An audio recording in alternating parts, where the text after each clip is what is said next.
So yun mga idol, katatapos na ng presko ng NBI. At saka unang-una, salute po Direktor sa NBI. Salute po sa iyo, sir.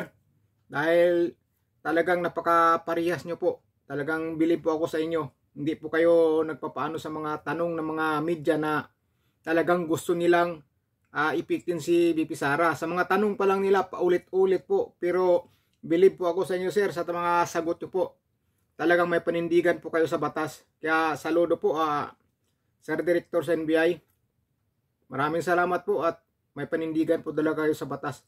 Dahil yung mga tanong ng mga ibang reporter, naririnig ko, paulit-ulit nilang tinatanong kay Director na kung ma-impeach ba si VP Sara, pwede ba sa ma-impeach sa mga ginagawa niya. Kaya sinasabi ng Director na wala kaming wala kaming pakialam dyan sa House Committee. Dahil sa kanila, ang investigasyon nila tungkol lang sa mga crime. At saka may nagtanong pa doon na isang reporter na ang sabi niya, titik over daw ng ombudsman ang investigasyon. Wala naman pong sinabi si Ombudsman Martires doon na itik over nilang investigasyon kay VP Sara. Ang sinabi lang po ng ombudsman na pwede silang mag-take over na kahit anong imbestiga sa mga government investigation. Kaya nilang mag-take over. Pero wala po siyang sinabi na i-take over niya yung kay VP Sara sa NBI. Pero yung isang reporter nagtanong, sinabi niya na, Sir, i-take over daw ni Ombudsman yung investigation nyo kay VP Sara. Biruin mo, hindi naman sinabi ng yun Hindi naman sinabi ng ombudsman yun Nakapanood ako sa hearing. Ang sinabi ng ombudsman na pwede silang mag-take over na kahit anong investigation sa government. Halimbawa, NBI, pwede na lang i-take over. Sa House Committee, pwede lang i-take over yan. Pero wala siyang sinabi na i-take over nila yung investigation ng NBI kay VP Sara. Talaga itong mga mga ibang reporter talagang dinidiin nila si VP Sara na mapasama. Totoo po yan.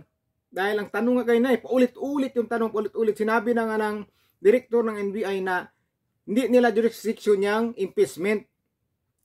Paulit-ulit tinatanong yan. Paulit-ulit. Tapos yung may-ari ng account na ginagamit sa pagla-live nila ni VP Sara, pinapaano pa nila, pinapasali nila, pinilit nila, Sir, yung yung may-ari ng FB account na nung nagla-live sila, dapat ba ganyan, ipapatawag ganyan? Lagi nila ulit-ulit yung gusto nila madiin din yung may-ari ng FB account na ginagamit nung nag-Zoom meeting sila ni VP Sara at yung mga kaibigan niya. Grabe ibang mga media na parang talaga nakikita mo na bias sila Hindi sila patas. Talagang gusto nila madidiin si VP Sara.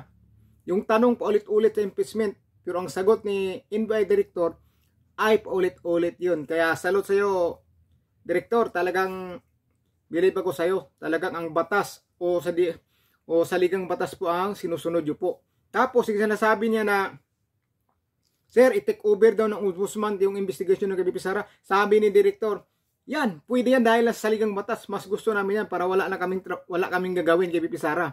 Wala kaming gawing investigation at sila na ang gagawa. O diba? Napahiya ngayon yung reporter na nagtanong nag-uudyok na agawin ng ombudsman yung investigation. Wala namang sinabi ombudsman doon na i-take over nilang investigation kay VP Sara sa NBI. Ang sinabi lang nila doon na pwede silang mag-take over na mga anumang investigation dyan sa mga ng government. Sinabi lang na pwede, hindi sa sinabi na i-take over nila yung investigation ng NBI kay VP Sara. Talagang ibang mga reporter talaga hindi parehas. Kaya dapat yan, alam lang po natin kung sino yung mga na yan anong mga istasyon na dapat i-boycott natin yan. Huwag na natin panuorin mga yan. Dahil sa mga viewers din sila mga kumikita. Sa mga viewers din kumikita yung mga yan. Pag walang viewers, wala pong magpapa-advertise sa kanila. Wala po. Para mga vlogger din po yan na pag walang manonood, hindi po kikita. Ganon po yung mga istasyon na yan. Kala mo na mga sino, taong bayan din naman ang dahilan kung bakit sila kumikita. Pag walang manonood sa nila, wala pong magpapa-advertise sa kanila. Sino po pa ako magpapa-advertise ako, walang nanonood sa inyo? Sino makapanood ng mga product ko? O di ba? Tapos magbalita sila, hindi parehas. Akala nila kung mga sino na. Taong bayan lang din, yung mga viewers lang din ang dahilan kung bakit kumikita yung negosyo nila sa pagre-report. Ganon sila kalupit. Kaya dapat yan i-boycott yung mga yan. Yung manood, yung mga gustos kanila, yun lang manood. Sige, tingnan lang natin. Pasalamat sila sa probinsya, mahilig manood ng balita Lalo-lalo na tayong mga matatanda na. Talagang na-focus tayo sa balita. Sa probinsya, manood ng TV. Kaya pasalamat sila dahil kumikita sila dahil sa mga taong bayan na nanonood sa kanila. Dahil hindi po yan sila kikita, parang mga vlogger din yan, kaming mga vlogger. Hindi kami kikita kapag walang manonood ng video namin. Kung may manonood ko konti lang, wala rin yan. Ganun po yun. Grabe yung mga napapansin ko talaga na gusto nilang madiin si VP Sara Hindi ko kasi nakikita yung mga mukha ng mga reporter kasi busis lang. Busis lang yung naririnig ko. Sinubaybayan ko talaga yung presko ng NBI. Talagang gusto nilang madiin si VP Sara Gusto nila. Tapos nga pala, yung kasama sa mga Zoom meeting nung ginawa nila VP Sara ay ipapatawag din po, ipapasupina. Nasa mga 10 o 12 yung ipapatawag. Iutay-utay nila 4-4 para hanggang makumpleto. Tapos, yung investigation ni VP Sara sa NBI ay inireschedule sa December 11 dahil sa kadahilanan na yung Quadcom hindi po alam ni VP Sara o late na niya nalaman na kinancel para siya maka-attend sa NBI. Alam nyo naman, Vice President yan. Napakaraming schedule po yan. Bawat oras, bawat araw po, napakahalaga po yan ni VP Sara dahil napakasipag po na Vice President yan. Kita nyo naman, maraming problema na tupak ngayon. Pero makikita mo, pumupunta sa mga lugar, nagtatrabaho tuloy-tuloy. Ganon po ang ating Vice President. Saan kayo makakita ng ganyan? Pinagpipista na siya, pinagtutulungan na sa Quadcom. Kung ano-ano pang sinong mga tao na galit sa kanya. Pero siya, tuloy-tuloy ang trabaho, kalmado lang siya. Hindi siya nagpapanik dahil alam ni VP Sara na wala siyang ginawang kasalanan, kundi ang maglingkod lang sa taong bayan. Ganun ang ating Vice President. At sa kayong mga galit sa mga Duterte, lalo na kung magulang kayo at may mga anak kayo at nagagalit sa mga Duterte na hindi naman kayo inaano, dapat nga tayo magpasalamat kay Tatay Digong dahil ginawa niyang maging tatay sa buong Pilipinas para maproteksyonan ang ating mga anak sa mga masamang tao. Yung mga anak natin na nag-aaral sa gabi, umuwi sa gabi, o nagtatrabaho sa gabi, ligtas silang makakauwi sa bahay. Hindi tayo masyado kinakabahan dahil sa ginawa ni Tatay Digong o ni Pangulong Duterte. Ngayon, estudyante mong anak, umuwi sa gabi o pumapasok sa trabaho sa gabi, umuwi ng madaling araw, umuwi ng gabi. Di ba kinakabahan ka na ngayon dahil naglalabasan na ang mga masasamang tao? Naglalabasan na yung mga naglalabasan na. Noon, yung kaba natin kahit gabi o kauwi ang mga anak natin galing sa pag-aaral, galing sa trabaho o papasok sa trabaho, hindi tayo kinakabahan dahil safety na sa isip natin. Dahil takot ang mga masamang tao noon sa panahon ni Pangulong Duterte. Pero ngayon, pag wala pa sa bahay yung anak natin na nag-aaral o galing sa trabaho o nagtatrabaho, kinakabahan na tayo dahil gabi na. Kaya kayong mga magulang na galit kay Pangulong Duterte na hindi naman gumagawa sa inyo ng masama ang Pangulong Duterte, tapos bigla na lang nagagalit dahil kababayan nyo si ganito, believe kayo sa kanila dahil sikat ang apelido nila. Tandaan nyo, may mga anak kayong nag-aaral, may mga anak kayong nagtatrabaho sa gabi, o may mga kapatid kayong nagtatrabaho sa gabi, o kamag-anak kayong nagtatrabaho sa gabi, o mga pamangkin kayong nag-aaral. Minsan mga estudyante sa gabi na nakakauwi. Tandaan nyo to. Huwag lang sana may mangyari sa mga pamangkin yung mga kapatid nyo sa masasamang tao. Dahil kapag may mangyari na ganyan sa isa sa pamilya nyo, diyan ninyo malalaman kung gaano kahalaga yung ginawa ni Pangulong Duterte. Diyan ninyo malaman na mas mabuti pang may ganun. Ligtas sana ang aking mga anak. At mga pamangkin nyo dyan o mga kamag-anak nyo. Kala natin magsalita natin sa mga Duterte, pinagsasabihan natin ganyan, ganyan, ganyan. Pero hindi nyo alam, buong Pilipinas pinoprotektahan po ni Pangulong Duterte ang mga anak natin. Pinoprotektahan na hindi magiging mabisyo. Pinoprotektahan para makaiwas sa mga masasama. Yan ang totoong presidente, pinoprotektahan. Hindi ang buong Pilipinas, pati mga anak natin protektado. Tapos nagagalit kayo, ano-ano sinasabi nyo? May ahiya naman kayo. May ahiya naman kayo. Samantala ngayon nakikita na natin, sinabi na pinakita na SSS, PhilHealth, GSIS, Gold Bar, wali na. Ikaw ngayon nag-aabang sa magsi-60 na, yung magpipensyon na, o kaya 10 years bago magkakaroon ng pensyon o 5 years, tamang-tama.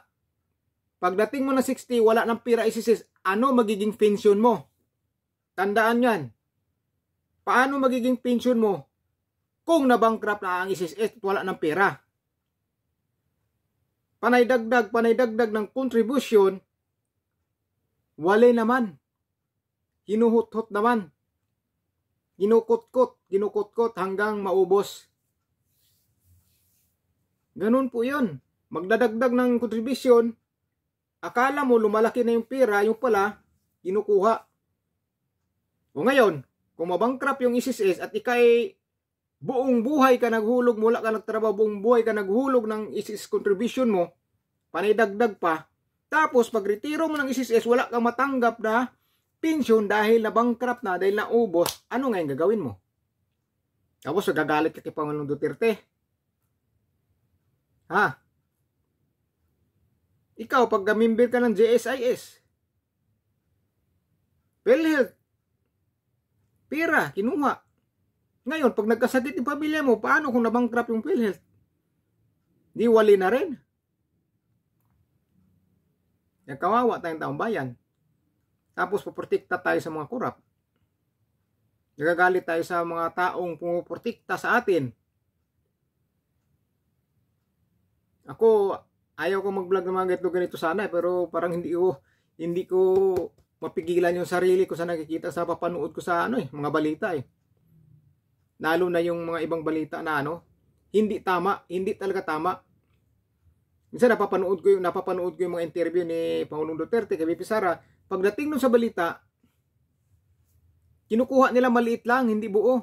Tapos yung ikakasira ni Pangulong Duterte, yun ang ibabalita nila. Pero yung mga kabutihan na gawa ni Pangulong Duterte, yung mga magandang gagawa niya, hindi nila ibabalita yan. Flood control project. Tinutukan ba ng balita yan kung nasaan na?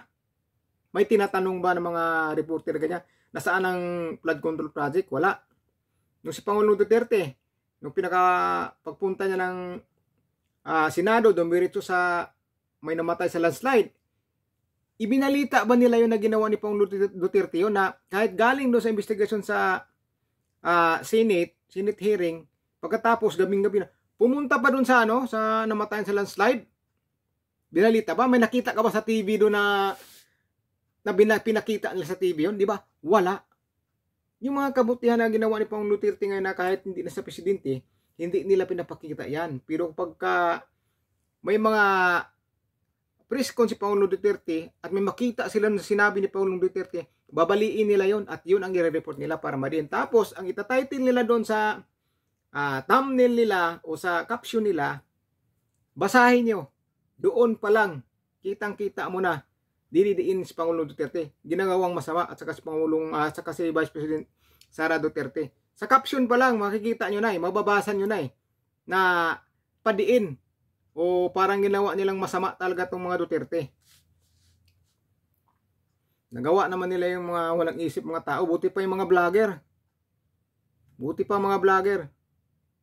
Hindi yung mga vlogger na ano bayaran Yung mga totoong vlogger na nagsasabi din ng mga katotohanan. Kaya balang araw yung mga media dyan na hindi nagbabalita balang araw, mababangkrap din kayo.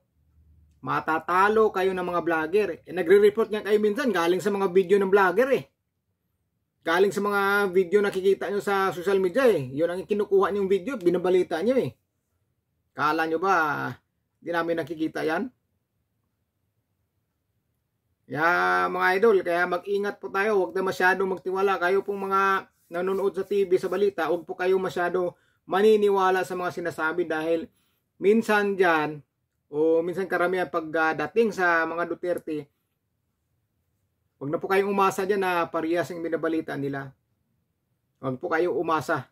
Dahil sila, gusto nila madiin ng mga Duterte. Ewan ko ba kung bakit siguro, dahil sa nangyari yung nakaraan, siyempre mga yan sila magkakampi-kampi yan sila Kaya ganun.